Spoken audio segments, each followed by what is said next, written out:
Señor consellero, ¿por qué se consintió a Gispasa la injustificable demora na implantación de la videovigilancia de Luca y por qué se permiten las actuales irregularidades na súa xestión?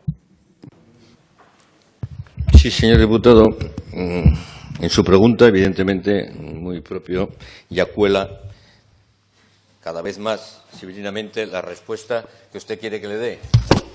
Bien, desde hace un año, y le voy a contestar exactamente porque sé que es un tema que a usted le ha preocupado mucho, desde hace un año existe un contrato vigente de vigilancia con la empresa Sabico, tanto en el UCA como en el Hospital Vital Álvarez Duilla, en cuyo contrato se expresa lo siguiente: cláusula 3.1.2.1.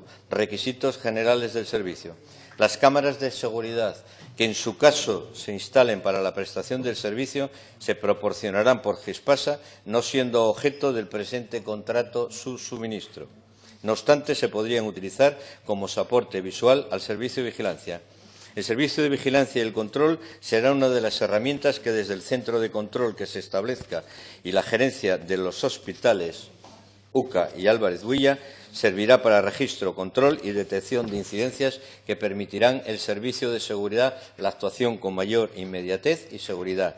Desde Gispasa se preparó un protocolo para definir las responsabilidades y quién debería llevar a cabo las actuaciones de cara a instalar y legalizar las cámaras y a fecha de hoy esta es la situación.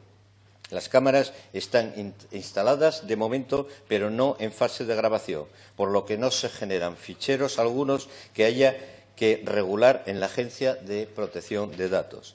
Las cámaras tienen anexa la cartelería obligatoria de protección de datos. Actualmente está pendiente la inscripción del fichero.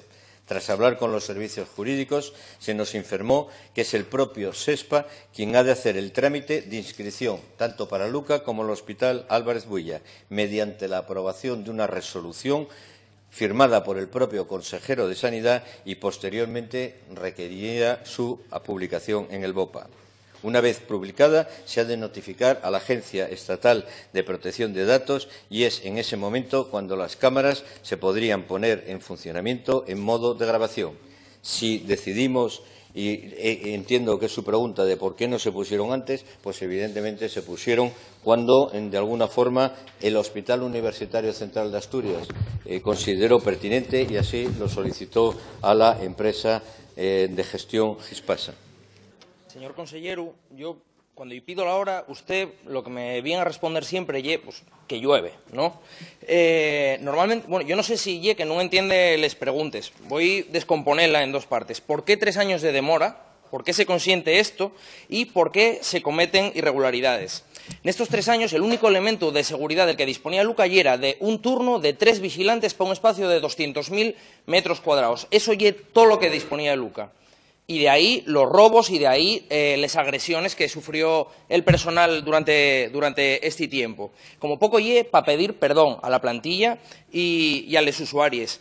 Pero que además también tienen que pedir explicaciones. ¿Cómo tardaron 3 años, además, para un contrato que no pasó de los 42.000 euros? Algo tan anecdótico en cantidad comparado con lo que el presupuesto del área. Pues bien, esas responsabilidades apunten hacia Gispasa.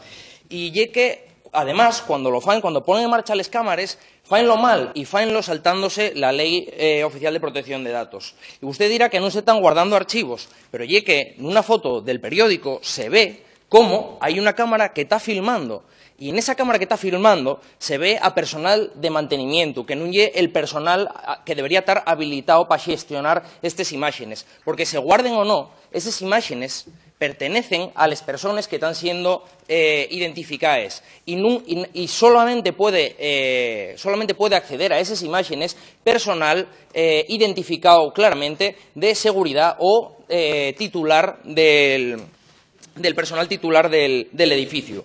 Con lo cual, la ley está incumpliéndose y esto está denunciado por la Asociación de Vigilantes de Seguridad y está denunciada la Consellería, la Xerencia del área, la Xerencia del hospital y Gispasa. Y de todo esto puede dar gracias, cómo no, a Gispasa. Señor consellero, puede no contestar, pero va a servir de poco. Será como cuando planteamos las cuestiones relativas al parking y usted intentó salirse por la tangente. Nada más que sirvió para cabrear y calentar aún más a la plantilla. Yo invito a ser valiente y a afrontar los problemas. Y este problema inscríbese dentro de otro mayor. Nos preguntámonos por qué todavía a día de hoy sigue existiendo Hispasa, ese cuerpo extraño que es incapaz de llevar a buen término todas las tareas funcionales que se encomienden. Ya puede ser la limpieza, ya puede ser la coordinación del mantenimiento, ya puede ser las infraestructuras o, en este caso, la seguridad. Aprovecho para recordar al resto de grupos parlamentarios que tenemos en stand-by una herramienta que permitiría acabar con estos problemas y devolver Hispasa las funciones que fae Hispasa a la Administración sanitaria.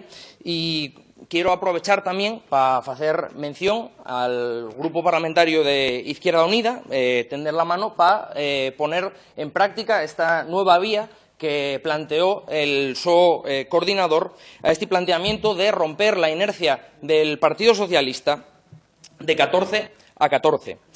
Y una pena que no fuera así desde el inicio de la legislatura, pero nunca lle tarde para ponerse manes a la obra. Así que propongo a los parlamentarios de Izquierda Unida que empecemos con fechos, que empecemos con lo concreto, con algo tan concreto como disolver Hispasa, y que trabajemos conjuntamente para devolver las competencias de Hispasa a la administración sanitaria. Porque además forma parte, creo, del programa de Izquierda Unida y del su acuerdo de gobierno. Volviendo al consellero, de una otra forma, señor consellero, no tocante a Hispasa, y es inútil que se resista porque el tiempo acaba dándonos la razón y poniendo a cada cual en el su sitio o fuera de él, y últimamente más fuera de él. Como un fecho reciente bastante ilustrativo, bastó ver cómo ayer tenían que relevar en funciones al jefe de servicio de urología. Por cierto, este fecho, un día antes, xusto, el su grupo parlamentario estaba pidiendo el mío cese, ¿no? Pues esto amplificó, si cabe más, el su descrédito a la hora de tener que acabar dándonos la razón, destituyendo al doctor Abascal. Visto hoy, y es como si tuvieran tirando la toalla por usted o como si estuvieran pidiendo la mío descalificación técnica al verlo a usted incapaz de afrontar las denuncias que nosotros estamos planteando. De alguna manera fue una suerte de humillación o de desautorización de la su persona. Y estando usted como está en un gobierno en el que le sigues duren lo que dura la canción, yo preguntaríame el porqué de un movimiento tan torpe por parte del su propio grupo parlamentario. Admita un consejo. Deje de abrazar y de defender causas perdidas como la de Hispasa, y deje de cubrir los pufos de otros. Hasta ahora el nuestro grupo parlamentario no falló nuestros diagnósticos. Ahí donde señalábamos malignidad hubo que extirpar y hubo que radiar. En SOGEPSA, en HITPA, en consellerías y ahora en el servicio de urología, ayer mismo. Con lo cual, señor consellero, apártese de los tejidos malignos y guárdese de la aparente benignidad del su fuego amigo.